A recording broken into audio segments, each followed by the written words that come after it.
الحمد لله نحمده ونستعينه ونستغفره ونؤمن به ونتوكل عليه ونعوذ بالله من شرور أنفسنا ومن سيئات أعمالنا من يهده الله فلا مضل له ومن يضلله فلا هادي له ونشهد أن لا إله إلا الله وحده لا شريك له والذي لا ضد له ولا ند له لا مثل له ولا مثال له لا شبه له ولا شبيه له ولا كفيل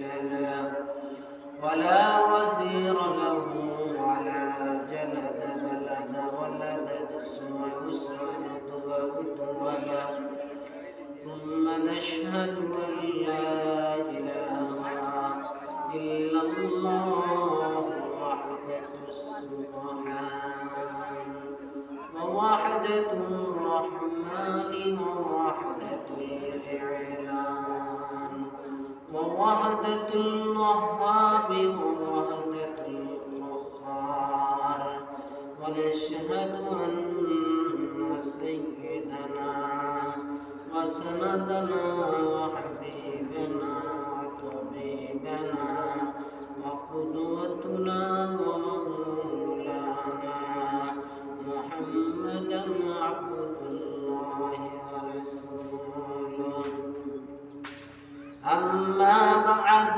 فأعوذ بالله من الشيطان الرجيم بسم الله الرحمن الرحيم الله لا إله إلا هو الحي القيوم لا تأخذه سنة ولا نوم له ما في السماوات وما في الأرض من ذا الذي يشفع عنده إلا بإذنه يعلم ما بين أيديهم وما خلفهم ولا يحيطون بشيء من علمه إلا بما شاء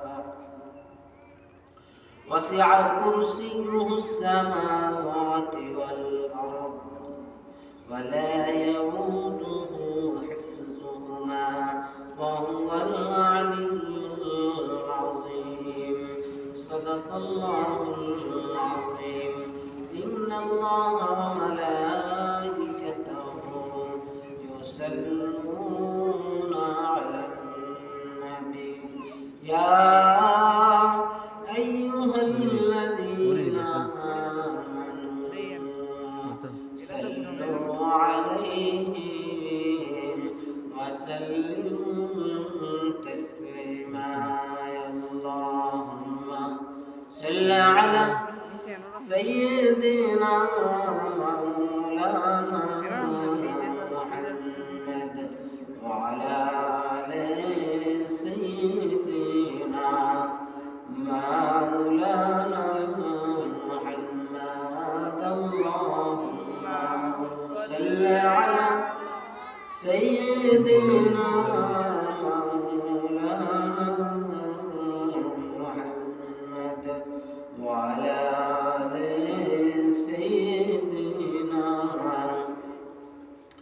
مولانا محمد بلغ العلا بكماله كشف الدجى بجماله حسنت جميع خصاله صلوا عليه وآله درفشانی ने तेरी कदरों को दरिया कर दिया, दिल को रोशन कर दिया, आँखों को भी ना कर दिया।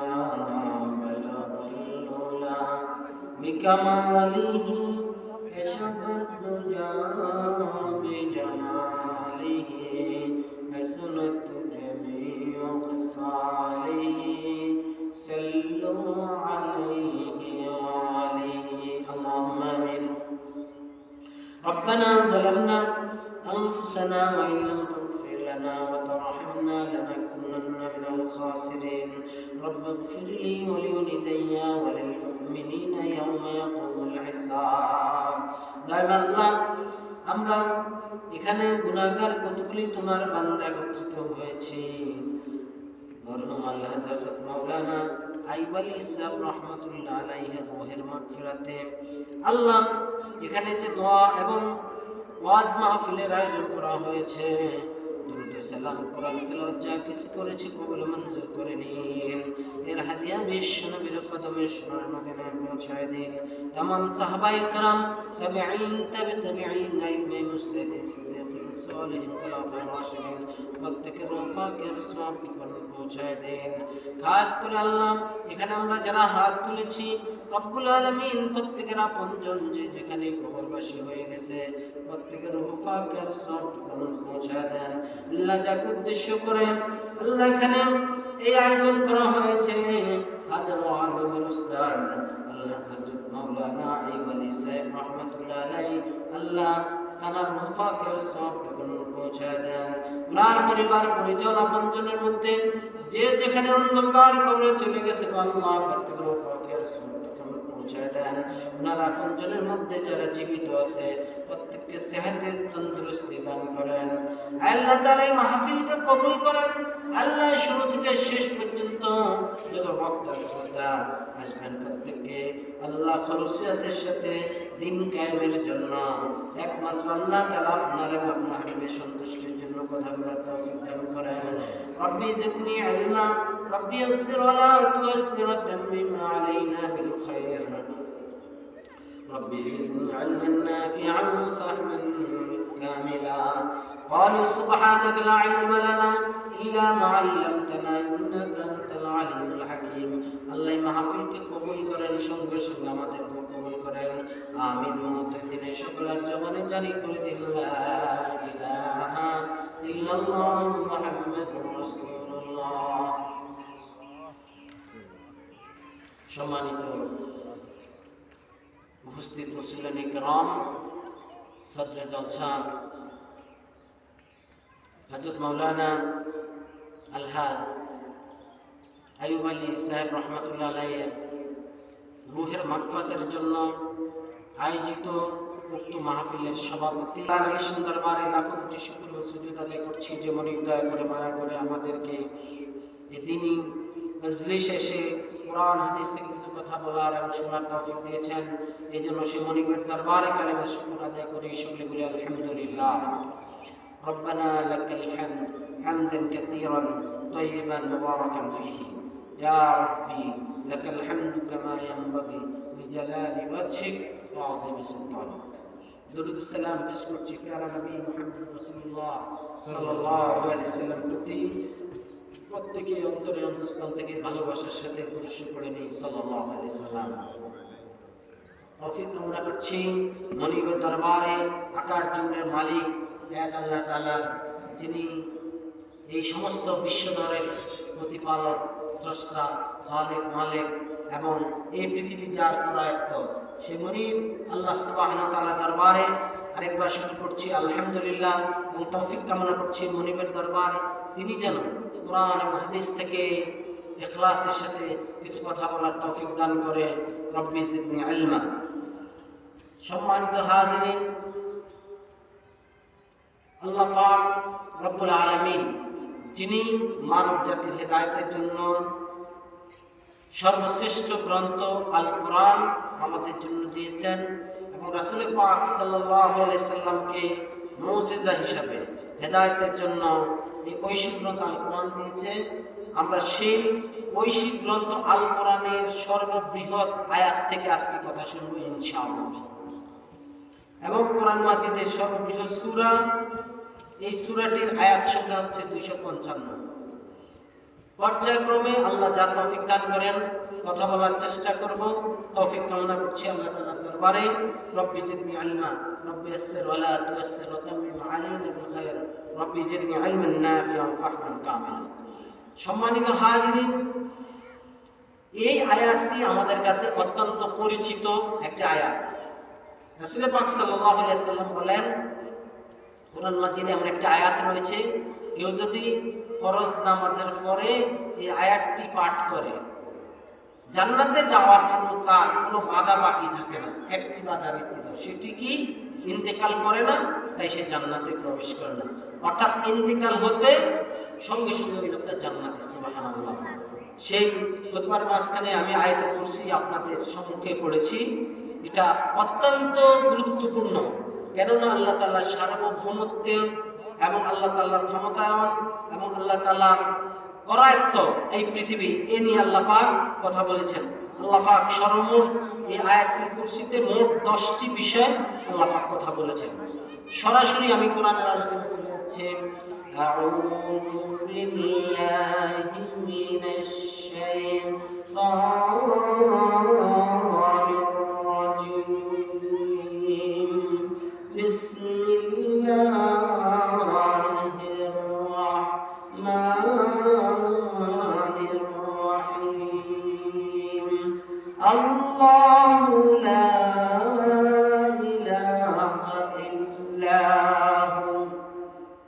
সমান হাজির, কোরআন মাজিদ তিলাওয়াতের আগে আমরা শয়তানের কাছে আশ্রয়, শয়তানের ওয়াসওয়াসা থেকে আশ্রয় চাই আল্লাহ তাআলার কাছে। এবং এটা সকল জমহুর উলামায়ে কেরামের মতে এই কোরআন তেলাওয়াতের আগে আউযু বিল্লাহ পড়াটা হচ্ছে ওয়াজিব, পড়তে হবে। আর জমহুর ফিকহের মতে সুন্নাহ। সম্মানিত হাজিরিন, বিসমিল্লাহির রাহমানির রাহিম। এই বিসমিল্লাহির রাহমানির রাহিম এটা কোরআন তেলাওয়াতের পূর্বে পড়তে হবে। সকল উলামায়ে কেরামের মতে এই কোরআন তেলাওয়াতের পূর্বে বিসমিল্লাহ পড়াটা সুন্নাহ, পড়তে হবে। একটি মাসালা বিসমিল্লাহ নিয়ে, অত্যন্ত জরুরি মাসালা। সেটা কি? সূরা তাওবার মধ্যে বিসমিল্লাহ নাই। তো কেউ যদি আগে কোনো একটি সূরা পড়ে তারপর সূরা তাওবার মধ্যে চলে যায়, তাহলে সে বিসমিল্লাহ পড়বে না। কিন্তু তাফসীরে মাআরিফুল কোরআনের মধ্যে লেখে, কেউ যদি শুরুতে সূরা তাওবা থেকে পড়ে আউযু বিল্লাহ বিসমিল্লাহ সে পড়তে পারে এবং পড়বে। কথা কি বুঝে আসছে কিনা? বিসমিল্লাহ নিয়ে আরো একটি কথা, অপবিত্র অবস্থায় বিসমিল্লাহ পড়া যাবে কিনা। যেমন হায়েজ নেফাস অবস্থায়, জরুরি অবস্থায় আপনি গোসল ফরজ হয়েছে, এ সময় আপনি বিসমিল্লাহ পড়তে পারবেন কিনা। তাফসীরে মাআরিফুল কোরআন লিখছেন, যেহেতু এই সূরা নাহলের মধ্যে এই আয়াতটা কোরআনের একটা আয়াতের অংশ, অতএব বিনা ওযুতে, যেটাকে আমরা বিনা ওযুতে পড়া যাবে, কিন্তু হায়েজ নেফাস অবস্থায় অথবা জরুরি অবস্থায় পড়া যাবে না। তবে আমলের জন্য কেউ যদি খাওয়ার শুরুতে বিসমিল্লাহ পড়লো, কাজের শুরুতে বিসমিল্লাহ পড়বে, তাইলে সে পড়তে পারবে। মাসালা ক্লিয়ার? কথা কি বুঝে আসছে কিনা? সম্মানিত হাজিরিন, তাহলে এই বিসমিল্লাহির রহমানির রহিম, দেখেন বিসমিল্লাহির রহমানির রহিম, এখানে অনেকগুলি কথা আছে বিসমিল্লাহ নিয়ে। এখানে একটি আলিফ, বিসমিল্লাহির রহমানির রহিম, একটা আলিফকে বাদ দিয়ে লেখার ক্ষেত্রে বিসমিল্লাহির রহমানির রহিম, এই বিসমিল্লাহ এটাকে সংযোজন করা হয়েছে বরকতের জন্য, তাবারুকান, এবং পরবর্তী যে নাম সে নামটার সাথে কাজের পরিপূর্ণতার জন্য বিসমিল্লাহ নেওয়া হয়েছে। কিন্তু অন্য জায়গার মধ্যে এই আলিফটাকে বাদ দেয়, যেমন ইকরা বিসমি রাব্বিকাল্লাযী খালাক, এখানে কিন্তু আলিফটাকে আলিফের নিচে জের দিয়ে পড়া হয়েছে। কিন্তু যখন বিসমিল্লাহকে বিসমিল্লাহর সাথে পড়া হয়েছে, এখানে আলিফকে সংযোজন করে সরাসরি বা কি বিসমিল্লাহ সিনের মধ্যে চলে গেছে। এটা এই জন্য এখানে আল্লাহর নামটা যেন বাদ না পড়ে, এই জন্য এখানে সংযোজন করা হয়েছে। এই কথাটি তাফসীর মারিফুল কোরআন সুন্দর মতো লিখেছে। সমাজ হাজিরিন, আর রহমান এবং রাহিম এই দুইটা নাম অত্যন্ত গুরুত্বপূর্ণ। রহমান শব্দটা হচ্ছে আল্লাহ তাআলার খাস নামের জন্য, অর্থাৎ তিনি সকলের জন্য দয়া বর্ষণ করেন। হিন্দুর জন্য, কাফেরের জন্য, বৌদ্ধের জন্য, নামাজির জন্য, বেনামাজির জন্য, আস্তিকের জন্য, নাস্তিকের জন্য, পূর্ববর্তীদের জন্য, বর্তমানদের জন্য, এমনকি ভবিষ্যতে যারা আসবে তাদের প্রতি আল্লাহ যে সমপরিমাণে তার দয়াকে বন্টন করেছেন, এই জন্য তার নাম হচ্ছে রহমান। যেমন সূর্যের আলো নামাজিকেও দেয়, বেনামাজিকেও দেয়, হিন্দুকেও দেয়, মৃত্যু পূজারীকেও দেয়, দেয় কিনা? এই সূর্যের আলো, রহমান নামটা এইভাবে সবার জন্য আল্লাহ নাম ধারণ করেছেন। কথা কি সংক্ষিপ্ত আকারে বললাম। আর রাহিম শব্দটা হচ্ছে খাস, একমাত্র আল্লাহ রাব্বুল আলামিনের হাসরের ময়দান যখন কায়েম হবে, হয়ে যাবে, জান্নাতি ব্যক্তিদের জন্য আল্লাহ রাব্বুল আলামিন রাহিম নাম ধারণ করবেন। ওই সময় শুধু আল্লাহর কাটি বান্দা যারা ডান হাতে আমলনামা পাবে, যারা জান্নাতি, তাদের জন্য আল্লাহ রাব্বুল আলামিন খাস করে তাদের প্রতি দয়া বর্ষণ করবেন। এই জন্য তার নাম হচ্ছে রাহিম। সম্মানিত হাজিরিন, আল্লাহ পাক বলতেছেন আয়াতুল কুরসি সূরা বাকারার 255 নম্বর আয়াত, কুরআন মাজিদের সবচেয়ে বড় আয়াত। রাসূল পাক সাল্লাল্লাহু আলাইহি সাল্লামকে আবু যর গিফারি রাদিয়াল্লাহু তাআলা জিজ্ঞাসা করলেন, ইয়া রাসূলুল্লাহ, ইয়া হাবিবাল্লাহ, কুরআন মাজিদের সবচেয়ে বড় আয়াত কোনটা? আল্লাহ রাসূল বললেন, আয়াতুল কুরসিটা হচ্ছে সবচেয়ে বড় আয়াত এবং সবচেয়ে সম্মানিত আয়াত। সুবহানাল্লাহ। এখানে 10টা বিষয় আল্লাহ কথা বলেছেন। প্রথমে আল্লাহ পাক বলেছেন আল্লাহু লা ইলাহা ইল্লা হু, এই একটি পয়েন্ট, অর্থাৎ আল্লাহ ছাড়া কোনো মাবুদ নাই। আল্লাহ লা ইলাহা, কোনো ইলাহ নাই, ইল্লা হু, তিনি ব্যতীত। তাইলে আকাশ জমিন বিশ্ব ব্রহ্মাণ্ডের একমাত্র মালিক হচ্ছেন আল্লাহ। কে? আল্লাহ। আল হাইয়ুল কাইয়ুম, আরেকটি পয়েন্ট, অর্থাৎ তিনি চিরস্থায়ী এবং চিরঞ্জীবী। আল্লাহ তাআলা শুরুতে ছিলেন, এখন আছেন, ভবিষ্যতে থাকবেন। এক কথা, আল্লাহ তাআলার কোনো ইন্তেকাল নাই। তিনি অর্থাৎ যেটাকে বলা হয় অবিনশ্বর।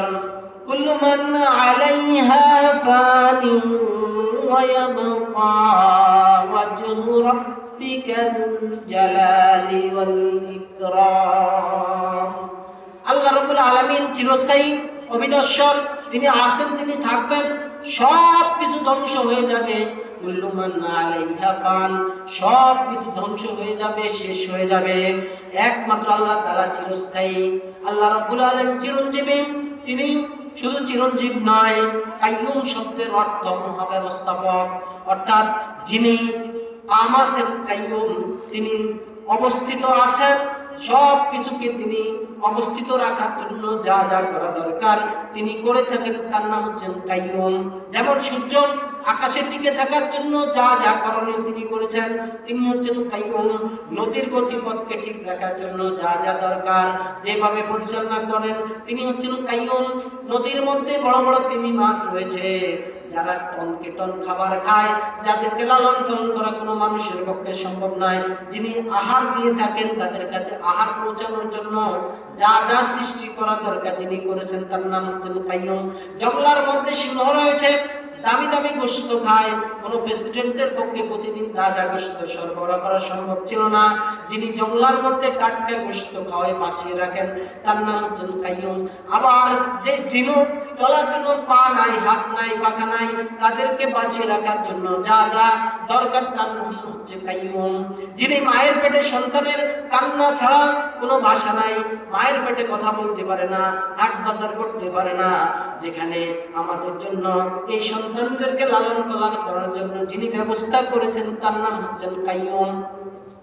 এমন প্রাণী জগতে রয়েছে যাদের খোঁজ খবর আমরা কেউ দেই না, তারা কিভাবে বেঁচে আছে জানিও না, যিনি তাদেরকে ব্যবস্থা করে থাকেন, তার নাম হচ্ছে কাইয়ুম।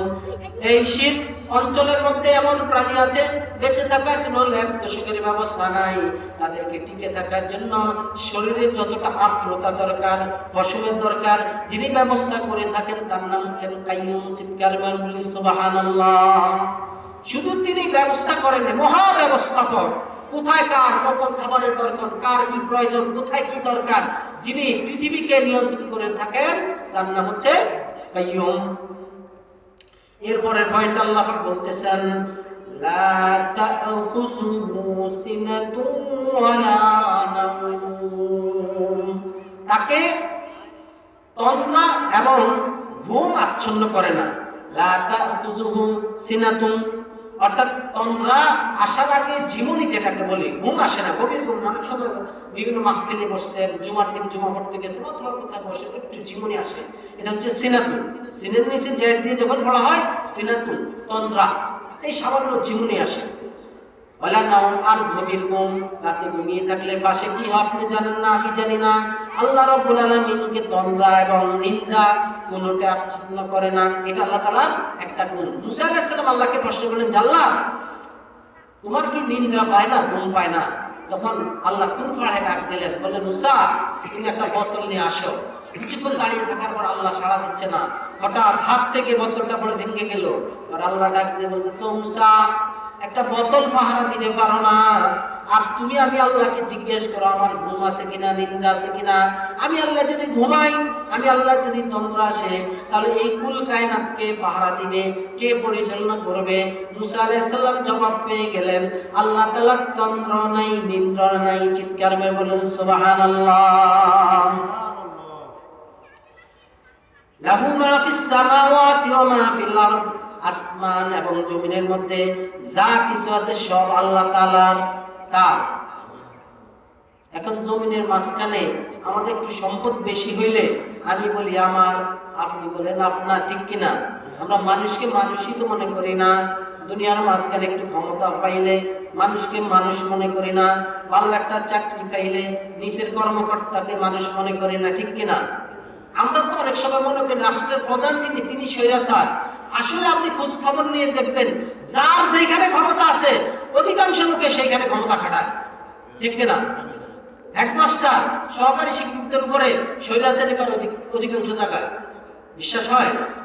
অধিকাংশ বস, থানার বস কি করে? নিচের উপরে স্বৈরাচারী করে। জেলার বস নিচের উপরে স্বৈরাচারী করে, ঠিক কিনা? যে যেখানে আছে, যার ক্ষমতা আছে দেখাইতে পারে, সুযোগ পাইলে ক্ষমতা দেখায়, ঠিক কিনা? নাকি দেখায় না? দেখায় না? এই আচরণ কি ঠিক? ঠিক না। কুকুর দেখবেন বাড়ির গাড়ার মধ্যে আসলে লেজ আলগি দেয়, যখন অন্য 4-5টা কুকুরে ধরে লেজটা নামাই দেয়, ঠিক কিনা? এই আচরণ করা ঠিক? আল্লাহ পাক বলতেছেন একমাত্র ক্ষমতার মালিক আল্লাহ। আয়াতুল কুরসির মধ্যে বলেছেন দুনিয়ার কারো ক্ষমতা চিরস্থায়ী না, দুনিয়ার মানুষের ক্ষমতা দেখানোর কিছু নাই। কেননা আল্লাহ রাব্বুল আলামিন যাকে চান সম্মান দেন, যাকে চান ক্ষমতা দেন, যার থেকে ইচ্ছা ছিনিয়ে নেন, ঠিক কিনা? আমি বলছি না, আল্লাহ পাক বলছেন। আল্লাহ পাক বলছেন সূরা আল ইমরানের 26 নম্বর আয়াতে, কুলিল্লাহুম্মা মালিকাল মুলকি তুতিল মুলকা মান তাশাউ ওয়া তানজিউল মুলকা মিম্মান তাশাউ ওয়া তুইজ্জু মান তাশাউ ওয়া তুযিল্লু মান তাশাউ বিয়াদিকাল খায়র ইন্নাকা আলা কুল্লি শাইইন কাদির। সুবহানাল্লাহ। আল্লাহ পাক বললেন রাজাধিরাজ, অধিপতিরাজ, বিশ্বের সকল বাদশার একমাত্র বাদশা কে? আল্লাহ। যাকে ইচ্ছা আল্লাহ রাজত্ব দান করেন, যার থেকে ইচ্ছা আল্লাহ রাজত্ব ছিনিয়ে নেন, যাকে ইচ্ছা আল্লাহ সম্মান দান করেন, আবার যাকে ইচ্ছা আল্লাহর জিন্নতি দান করেন। বিশ্বাস হয় না? আপনাদের 50-60 বছর বয়সে কত ঘটনাই তো আপনারা দেখলেন, কত রাজাকে একসময় আল্লাহ কত সম্মান দিয়েছেন, আবার ওই রাজাকে পিটুনি দিয়ে সিংহাসন তাড়া করেছেন, ঠিক নয় কি? যেই রাজাকে পুলিশ পাহারায় রাখা হইতো, আবার ওই রাজাকে পুলিশ প্রটোকলে জেলখানার মধ্যে নেওয়া হয়। এই কথা দ্বারা আল্লাহ প্রমাণ করলেন একমাত্র রাজত্বের মালিক আল্লাহ। কে? চিৎকার করে বলতে, রাজত্বের মালিক কে? আল্লাহ। আপনারা যে বাঁচতে বলতেছেন মনে হয় অবিশ্বাস হয়? রাজত্বের মালিক কে? আল্লাহ। আল্লাহ কি বেজার হবে না খুশি হবে এটা বললে? একটু জোরে বলুন না, রাজত্বের মালিক কে? আল্লাহ। আমরা গোলাম, আমাদের কোনো ক্ষমতা নাই। আল্লাহ আমাকে এখানে বসাইছে, আমার জিল্লুতি দিয়ে বের করে দিতে পারেন, ঠিক কিনা? আল্লাহ পাক আপনাকে সুস্থ রাখছেন, আবার অসুস্থ করে দিতে পারেন। আল্লাহ পাক আপনাকে শরীরে অনেক শক্তি দিয়েছেন, আবার প্যারালাইজড করে দিতে পারেন, পারেন কিনা? আপনারা যারা মুরব্বী আছেন, এক সময় কত শক্তি ছিল শরীরে, ছিল না? 10 কিলো হাঁটলেও গায়ে লাগতো না, ঠিক না? 1 মণ 2 মণের রোজা বাড়িতে নিয়ে যেতেন বোঝা। এখন অনেকে 5 কেজি নিয়ে যাইতে কষ্ট হয় না? কি বাবা, হয় কিনা বলেন? হয় কিনা? হ্যাঁ, তাইলে বুঝেন যে আল্লাহ আপনাকে এত শক্তি দিল, আবার সেই আল্লাহ আপনার শক্তিটা কেড়ে নিল। কিছু করতে পারছেন? কিছু করার ক্ষমতা নেই। অতএব সম্মানিত হাজিরিন, অন্তরের মধ্যে ইয়াকিন রাখতে হবে, আয়াতুল কুরসি থেকে শিক্ষা, সমস্ত রাজত্বের মালিক একমাত্র আল্লাহ। চিৎকার করে বলতে হবে, রাজত্বের মালিক কে? আল্লাহ। সম্মানিত হাজিরিন, সে আল্লাহ রাব্বুল আলামিনের হুকুমগুলো আমাদেরকে মানতে হবে। আল্লাহ পাক বলছেন, লাহু মা ফিস সামাওয়াতি ওয়া মা ফিল আরদ, আসমান জমিনে যা কিছু আছে সব কিছুর একমাত্র মালিক আমার আল্লাহ। কে মালিক?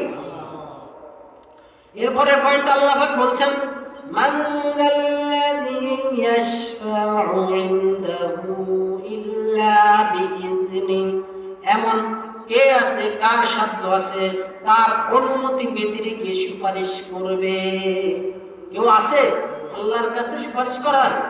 এখানে তাফসীরে মারফুল কোরআনে খুব সুন্দর করে লিখেছে যে একমাত্র আল্লাহ তাআলা রাসূল পাক সাল্লাল্লাহু আলাইহি ওয়াসাল্লামকে হাশরের ময়দানে সুপারিশ করার ক্ষমতা দিবেন। এবং রাসূল পাক সাল্লাল্লাহু আলাইহি ওয়াসাল্লাম হাদিস শরীফের মধ্যে বলেছেন, হাশরের ময়দান যখন শুরু হয়ে যাবে, একমাত্র রব্বুল আলামিন আমাকে সুপারিশ করার ক্ষমতা দেবে। সেই স্থানটার নাম হচ্ছে মাকামে মাহমুদ। তাফসীরে মারিফুল কোরআন চমৎকার একটা তাফসীর, কিন্তু অনেক গ্রন্থে আছে, কিন্তু আমার কাছে তাফসীর মারিফুল কোরআনটা খুব ভালো লাগে, খুব চমৎকার লিখছে। সম্মানিত হাজিরিন, এই আয়াতের মধ্যে বলছেন এমন কারো পক্ষে কারোর জন্য সুপারিশ করা সম্ভব নাই।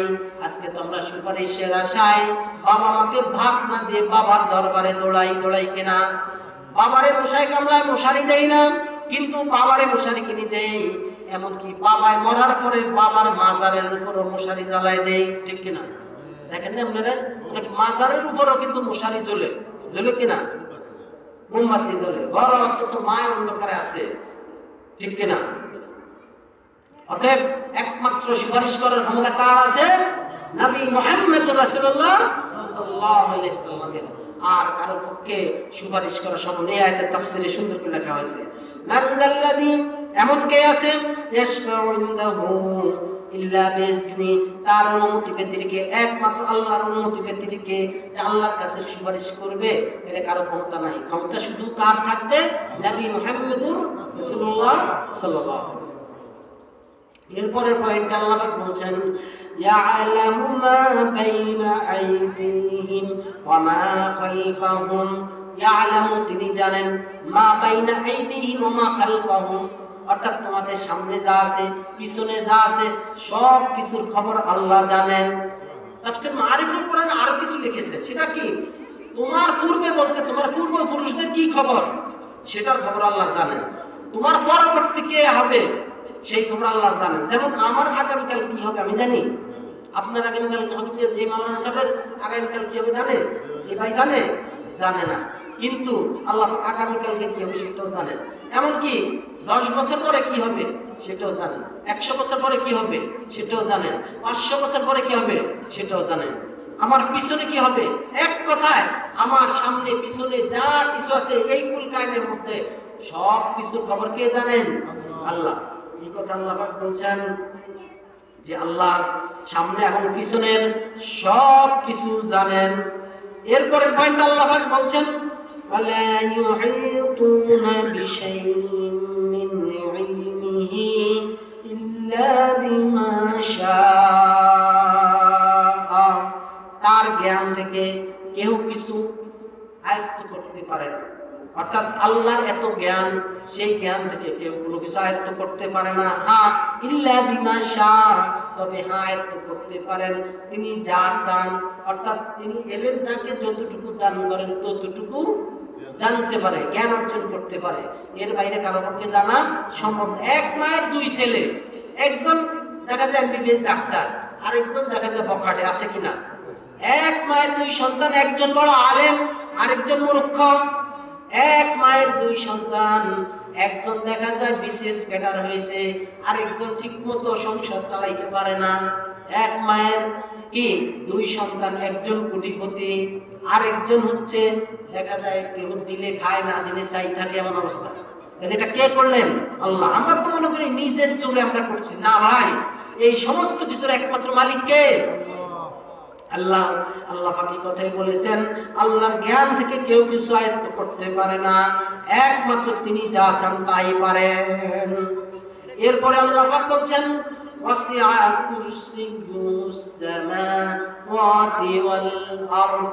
আল্লাহ রাব্বুল আলামিনের চেয়ার, কুরসি শব্দটা চেয়ার, এখানে মানুষের মতো চিন্তা করলে হবে না, মানুষের চেয়ারের মতো। আল্লাহ পাকের ক্ষমতায়ন, আল্লাহ পাকের দৃষ্টি, আল্লাহ পাকের করায়ত্ত, আল্লাহ পাকের বড়ত্ব, আল্লাহ পাকের এই কুদরত, এক কথায় সামাওয়াতি ওয়াল আরদ, আসমান জমিন পরিব্যাপ্ত। অর্থাৎ আল্লাহর সৃষ্টি যতটুকু, আল্লাহর ক্ষমতায়ন ততটুকু।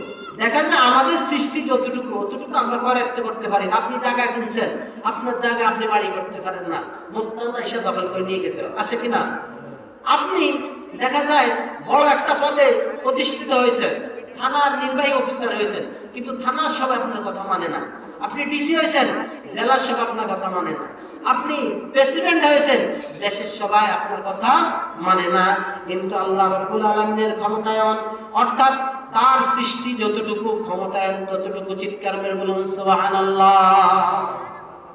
এখানে এই কুরসিউন, এটা অনেক ব্যাখ্যা তাফসীরের মধ্যে লেখে। কুরসি চেয়ার, ক্ষমতা, বলছে আমরা এই সাতক আসমান এবং জমিন আর কুরসি, এর ডিফারেন্সটা কি? তাফসীর মারিফুল কোরআন লিখছে যে সাতক আসমান এবং জমিন যদি একটা মরুভূমির মধ্যে রাখা হয়, একটা আংটিকে একটা মরুভূমির মধ্যে রাখলে যেমন মনে হবে, আপনার কুরসিটার কাছে এই সাতক আসমান জমিন রাখলে তদ্রুপ মনে হবে। অর্থাৎ একটা আংটি মরুভূমিতে রাখলে যেমন এই সাতক আসমান এবং জমিন কুরসির কাছে রাখলে তেমন মনে হবে। আবার কুরসিটা আরশের তুলনায় এভাবে বলা হয়েছে, অর্থাৎ কুরসিটা যদি আরশের কাছে রাখা হয়, তাহলে মরুভূমির মাঝে একটা আংটি রাখলে যেমন মনে হবে, ঠিক আরশের কাছে যদি কুরসিটাকে রাখা হয়, ঠিক তদ্রুপ মনে হবে। চিৎকার মেরে বলুন সুবহানাল্লাহ। তাহলে আল্লাহর আরশ কুরসি কত বড়, আমাদের সাধারণ চিন্তা আসবে না। আল্লাহ তাআলার ক্ষমতায়নটা ঠিক তেমন। সম্মানিত হাজিরিন, আল্লাহ পাক বলতেছেন, ওয়ালা ইয়াউদুহু হিফযুহুমা ওয়া হুয়াল আলিয়্যুল আযীম। এক কথায় আল্লাহ রাব্বুল আলামিনকে ব্যস্ত করে না, ক্লান্ত করে না এই আরশ কুরসি, এই কুল কায়নাত, এই আসমান জমিন, এই সৃষ্টি কুলকে তিনি রক্ষণাবেক্ষণ করতে গিয়ে, পরিচালনা করতে গিয়ে তাকে ক্লান্ত কোনোদিন, ক্লেশ কোনোদিন ধরে না। অর্থাৎ তাকে কোনোদিন কেউ ব্যস্ত করতে পারে না। অর্থাৎ তিনি যখন কোনো কিছু পরিচালনা করার জন্য করেন, সঙ্গে সঙ্গে হয়ে যায়। সূরা ইয়াসিন আল্লাহ পাক এভাবে বলছেন, ইদা আরাদা শাইয়ান আইয়াকুলা লাহু কুন ফায়াকুন। আল্লাহ রাব্বুল আলামিন যখন কোনো কিছু হওয়ার জন্য ইচ্ছা পোষণ করেন, সঙ্গে সঙ্গে কুন বলেন, ফায়াকুন, সঙ্গে সঙ্গে তা হয়ে যায়। চিৎকার মেরে বলুন সুবহানাল্লাহ।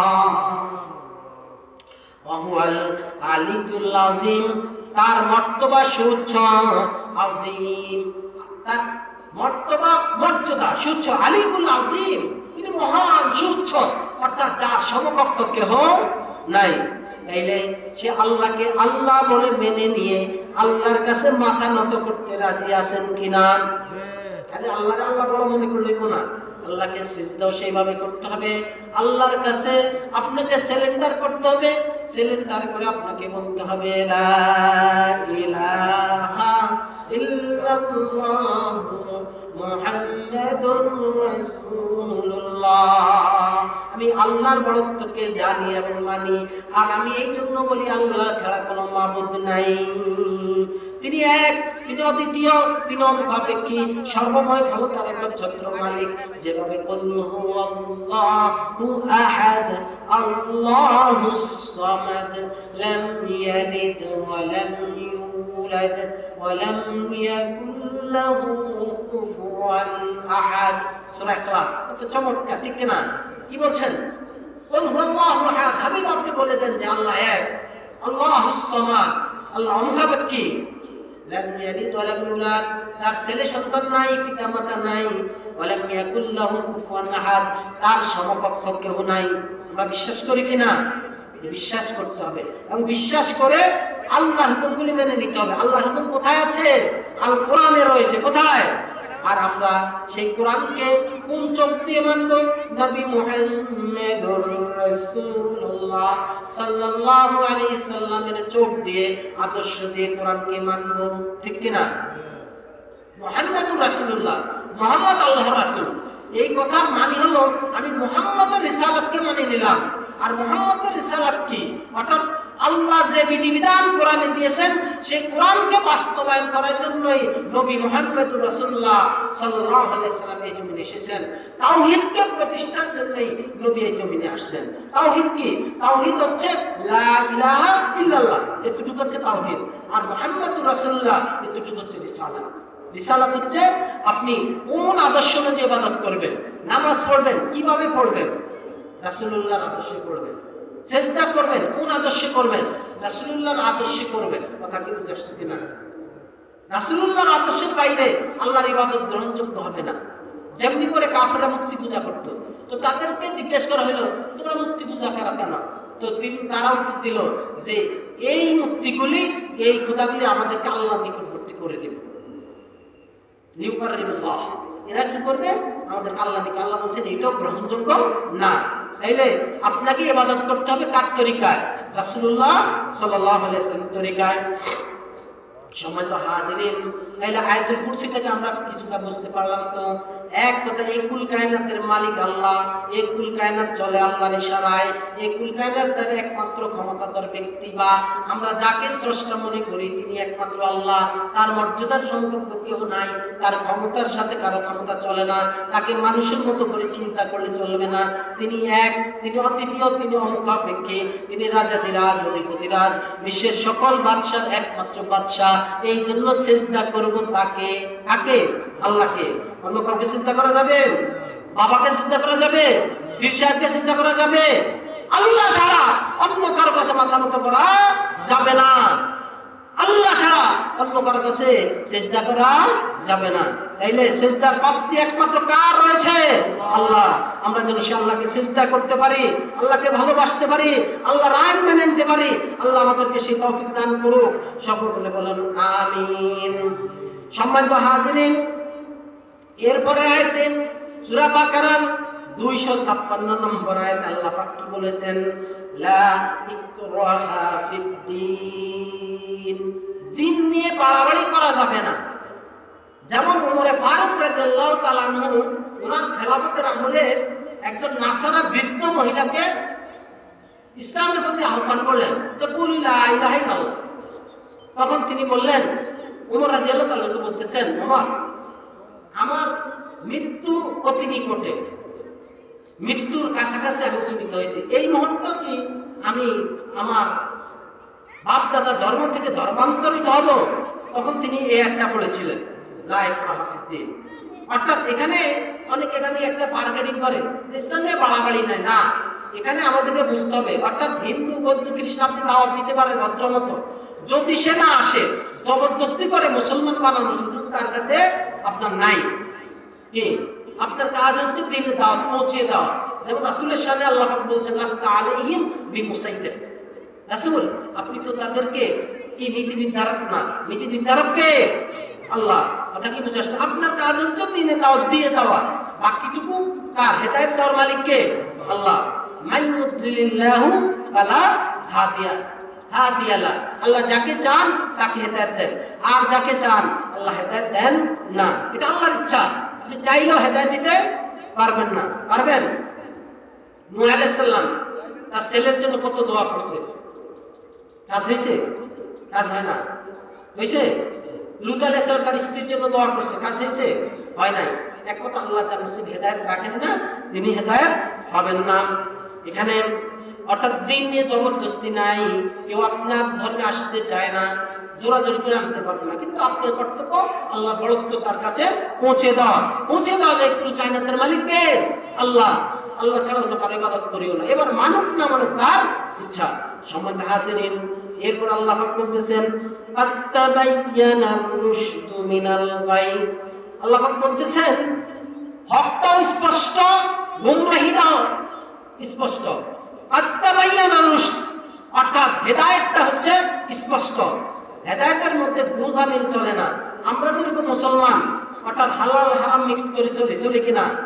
অর্থাৎ মুসলমান নামাজ পড়ে সুদের ব্যবসা করে, মুসলমান নামাজ পড়ে সুদও খাই, ঘুষও খাই, আরেকজনের জায়গা লুট করে খাই, কথায় কথায় মিথ্যা বলে, লুটপাট করি, যা খুশি তা মন পড়া মতো চলে, আবার হস্ত করি, ঠিক কিনা? আবার হাজি সাহেব হয়েও আমরা কি করি? নিজের মধ্যে ভাইয়ের সম্পদ জোর করে রাখি। এইরকম মুসলমান হওয়ার সুযোগ নাই। কেননা আল্লাহ পাক বলছেন আত্তাবায়ানা রুশদ অর্থাৎ হেদায়েতটা স্পষ্ট, ইসলামটা স্পষ্ট, হকটা স্পষ্ট। কেন আল্লাহ পাক আরেক জায়গায় বলছেন কুল জাআল হক ওয়া যাহাকাল বাতিল ইন্নাল বাতিলা কানা যাহুকা। হক যখন আসবে বাতিল এমনি বিদায় নেবে। হক আর বাতিল একসাথে থাকতে পারে না। কিন্তু আপনি তো মুসলমান, আমি তো মুসলমান, হকের সাথে আছি কি গাইরে হকের সাথে আছি, হালালের সাথে আছি, হারামের সাথে আছি। এবার আপনি চিন্তা করেন, আমি চিন্তা করি, আমরা কোন ক্লাসের মুসলমান? আল্লাহ কি এটা গ্রহণ করবেন? একই প্লেটে মুরগির রোস্ট রাখলেন, পাশে একটু মুরগির পায়খানা রাখবেন, ওই মুরগির রোস্ট খাওয়া যাবে? একই প্লেটে গরুর মোনা রাখলেন, পোলাও রাখলেন, পাশে একটু পায়খানা রাখলেন, ওটা খাবেন আপনি? ওটা যদি না খান, আপনি নামাজ পড়েন, আপনি সুদের কাছে যান কি করে? আপনি নামাজ পড়েন, আপনি আরেকজন হক খান কি করে? আপনি হাজি সাহেব, আপনি ভাইয়ের জায়গা লুটপাট করে খান কিভাবে? বোনের সম্পদ লুটপাট করে খান কবে?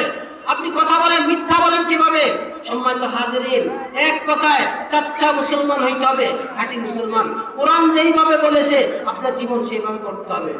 আপনি মুসলমান দাবি করেন, অথচ রাজনীতিতে আপনি লেনিনের মতবাদকে লালন করেন, আপনি ব্যক্তির মতবাদকে লালন করেন, আপনি অমুকের মতবাদকে লালন করেন, অথচ আল্লাহ আল্লাহ রাসূল বিধানকে আপনার অন্তরে জায়গা হয় না। আপনি আবার কি করেন? আমি হাজি সাহেব মানুষ, আল্লাহ গ্রহণ করবেন? কোরআনের বাইরে আপনার যাওয়ার সুযোগ নাই। এই যে আল্লাহ বলছেন আত্তাবায়ানা রুশদ, হকটা স্পষ্ট। কি কোরআনটা স্পষ্ট? স্পষ্ট স্পষ্ট। সম্মানিত হাজিরিন, মিনাল গাই বাতিল থেকে হকটা হচ্ছে স্পষ্ট। এরপরে আল্লাহ পাক বলছেন ফামান ইয়াকফুর বিত-তাগুতি ওয়া ইউমিন বিল্লাহি ফাকাদ ইসতামসাকা বিল উরওয়াতিল উতকা লা ইনফিসামা লাহা ওয়াল্লাহু সামিউন আলীম। এখানে আল্লাহ পাক বলছেন ফামান ইয়াকফুর বিত-তাগুত, যারা তাগুতকে বাদ দিয়ে ইউমিন বিল্লাহ, আল্লাহর প্রতি ঈমান আনে, ফাকাদ ইসতামসাকা বিল উরওয়াতিল উসকা, তারা এমন একটা রাস্তাকে ধরলো, এমন একটা হাতলকে ধরলো, বিশুদ্ধ একটা মতকে সে ধরলো, এটা ছুটবার নয়, এটা নষ্ট হওয়ার মতো নয়, এটা ফসকাইবার মতো নয়, লাম ফিসামা লাহা, ভেঙে যাওয়ার মতো নয়। অর্থাৎ যারা আল্লাহর প্রতি ঈমান আনলো, কোরআনকে আঁকড়ে ধরলো, ইসলামকে আঁকড়ে ধরলো, আল্লাহ রাসূলকে আঁকড়ে ধরলো, তারা কখনো বিচলিত হওয়ার মতো নয়, তারা ঠকবার মতো নয়, ভেঙে যাওয়ার মতো নয়, নষ্ট হওয়ার মতো নয়, তাদের হারাইবার কিছু নেই। সুবহানাল্লাহ, আল্লাহু সামিউন আলীম। আর আল্লাহ রাব্বুল আলামিন সবকিছু শুনেন এবং জানেন। চিৎকার মেরে বলুন সুবহানাল্লাহ। এরপর আল্লাহ পাক কি বলছেন? আল্লাহু ওয়ালিকুল্লাযীনা আমানু, আল্লাহু ওয়ালিকুল্লাযীনা আমানু, যারা ঈমান এনেছে আল্লাহ তাদের অভিভাবক। আল্লাহর অভিভাবক বানাইতে চান, গার্ডিয়ান বানাইতে চান, তাইলে ঈমান আনতে হবে। আল্লাহকে যদি অভিভাবক বানাইতে চান তাইলে ঈমান আনতে হবে। ঈমানদারদের অভিভাবক কে? জোরে বলতে হবে, আস্তে বললে হবে না। দেখি আপনাদের শুনে কত জোর আছে। ঈমানদারদের অভিভাবক কে? আল্লাহ। আল্লাহ। বিশ্বাস হয়? সম্মানিত হাজিরিন, ঈমানদারদের অভিভাবক হচ্ছেন আল্লাহ। এরপর আল্লাহ পাক বলতেছেন ইউখরিজুহুম মিনাল যুলুমাতি ইলান নূর, আর তিনি অজ্ঞতা থেকে এই ঈমানদারদেরকে বের করে নিয়ে আসেন। সুবহানাল্লাহ। যারা ঈমানদার তাদেরকে আল্লাহ আস্তে আস্তে করে আলোর পথে নিয়ে আসেন। এটা কার দায়িত্ব? আল্লাহ। আপনার সন্তানকে যেভাবে আপনি মানুষ করার জন্য চেষ্টা করেন, আর আল্লাহ পাক ঈমানদারদেরকে কি করে? অজ্ঞতা থেকে, জাহিলিয়াত থেকে, খারাপি থেকে, জাহান্নামের রাস্তা থেকে জান্নাতি থেকে নিয়ে আসেন। এরপর আল্লাহ পাক বলতেছেন ওয়াল্লাযীনা কাফারু আউলিয়াউহুম তাগুত, আর যারা কুফরি করে, ঈমানকে বিকৃত করে, আল্লাহকে অস্বীকার করে, তাদের অভিভাবক হচ্ছে তাগুত। তাগুতটা কি? আল্লাহর মতের বাইরে যে মতামত ওটাই হচ্ছে তাগুত। কোরআনের বাইরে যে মতামত ওটাই হচ্ছে তাগুত। ইসলামের বাইরে যে মতামত ওটা হচ্ছে কি? তাগুত। এবার পারিবারিক জীবনে, রাজনৈতিক জীবনে, সামাজিক জীবনে, পারিবারিক জীবনে, ব্যবসায়িক জীবনে, পররাষ্ট্রনীতিতে, এক কথায় সকল সকল কাজে কোরআনের বাইরে যেই মত সেটাই হচ্ছে তাগুত। কোরআনের বাইরে মতে কোথাও যাওয়ার সুযোগ নাই, এমনকি রাজনীতিতেও যাওয়ার সুযোগ নাই, হজের বেলায় যাওয়ার সুযোগ নাই, পারিবারিক জীবনে যাওয়ার সুযোগ নাই, কোথাও যাওয়ার সুযোগ নাই, মেসাব করার ক্ষেত্রে কোরআন বাইরে যাওয়ার সুযোগ নাই, পররাষ্ট্রনীতির ক্ষেত্রে কোরআন বাইরে যাওয়ার সুযোগ নাই। সম্মানিত হাজিরিন, দেশ পরিচালনার ক্ষেত্রে কোরআনের বাইরে যাওয়ার সুযোগ নাই। ইউখরিজুনাহুম মিনান নূরি ইলাজ যুলুমাত, আর আল্লাহ তাআলা এই তাগুতকে কি করেন? আলো থেকে, অর্থাৎ এই তাগুতটা আস্তে আস্তে করে তাদেরকে আলো থেকে অন্ধকারের দিকে নিয়ে যায়। কোরআন খুলে দেখবেন সূরা বাকারার মধ্যে এই আয়াতুল কুরসির পর যে আয়াতগুলো রয়েছে, সম্মানিত হাজিরিন, উলাইকা আসহাবুন নার, এই তাগুতকে যারা অভিভাবক বানায়, আল্লাহ পাক বলছেন উলাইকা আসহাবুন নার, এরা জাহান্নামী। তাগুতকে, অর্থাৎ কোরআনের বাইরে, হাদিসের বাইরে, রাসূলুল্লাহর জিন্দেগির বাইরে যারা জীবন যাপন করে সকল ক্ষেত্রে তাদের ব্যাপারে আল্লাহ পাক বলছেন উলাইকা আসহাবুন নার, এরা জাহান্নামের সাথী। ভাই আমার বানানো কথা নয়, পবিত্র গ্রন্থ আল কোরআন থেকে কথা বলছি। ফিহা খালিদুন, এরা অনন্তকাল সেখানে থাকবে, চিরকাল সেখানে থাকবে। 257 নম্বর আয়াত, সূরা বাকারা কত নম্বর আয়াত? 257 নম্বর আয়াত। আচ্ছা, আমি আলোচনা শেষ করছি। অতএব আমাদের অভিভাবক কে হবে? আল্লাহ। কে হবে? আল্লাহকে অভিভাবক মানতে রাজি? তাহলে ঈমান আনতে হবে। ঈমান আনবেন তো ইনশাআল্লাহ। আর কোরআন হাদিসের বাইরে যাওয়ার সুযোগ নাই। জীবনে যেখানেই যান, যেভাবেই চলেন, ঘুমের ক্ষেত্রে, খাওয়ার ক্ষেত্রে, সকল ক্ষেত্রে আমরা আল্লাহ রাসূল আদর্শ মানতে রাজি আছি তো? আল্লাহ আমাদের অভিভাবক। আর তাগুতকে যদি অভিভাবক বানাই তাহলে জাহান্নাম অনন্তকাল আমাদের জন্য। আল্লাহ আমাদেরকে তাগুত থেকে হেফাজত করে দ্বীনের মধ্যে পরিচালিত হওয়ার তৌফিক দান করুন। আল্লাহ আমাদের অভিভাবক হয়ে যাক, সকলে আমিন। আমার তৌফিক ইল্লা বিল্লাহ। আসসালামু আলাইকুম ওয়া রাহমাতুল্লাহি ওয়া বারাকাতুহু।